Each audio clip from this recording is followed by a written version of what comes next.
На нецел месец до почетокот на новата академска година, студентите на УКИМ се поделени околу потребата да бидат вакцинирани и покрај тенденцијата вежбите, а и испитите на дел од факултетите да се одржуваат со физичко присуство. Вакцинирана сум, па треба. Сите треба. Мислам дека треба. Дали сте вакцинирани? Не, уште. Уште не сум, да. А би сакале да се вакцинирате, поддржувате вакцини? Биде уште полоша ситуацијата што ќе треба баш да земеме, да. Повеќе за школа, за вака не. Да, јас сум вакциниран и поддржувам, да. Не сум вакциниран. Зошто? Па не знам, не ги поддржувам вакцините. Не планирам да се вакцинирам, зашто сметам дека се уште не се доволно истражени вакцините. Во анкетата за вакцинирање што била спроведена на УКИМ од 20 до 23 август биле вклучени 16.220 студенти. Од нив 30% кажале дека примиле 2 дози, вели ректорот Јанкуловски. Од постоечкиот број на студенти во нашиот INO систем, од 38.600, фактички пополнија анкетен лист 16.220.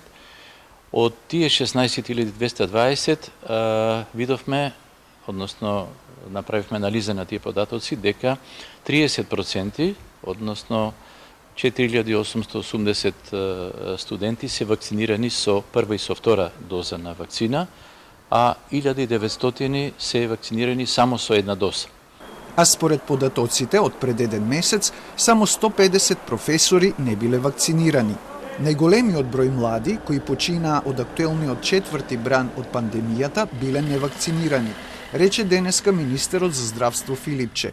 Со цел подигање на свеста за имунизација кај младите над 18 години, за безбедно образование и социализација, во четврток во кампусот на УКИМ ќе биде отворен пункт за вакцинација. Ставаме акцент на промоцијата, на повикот кон помладите да се вакцинираат.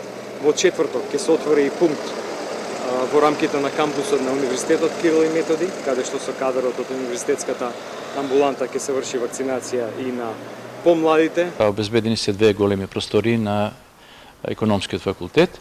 Обезбедени се фрижидери, компјутери. Се уште не е дефинирано со кои вакцини ќе се прави вакцинирањето. Тоа останува денеска да го договориме со министерот.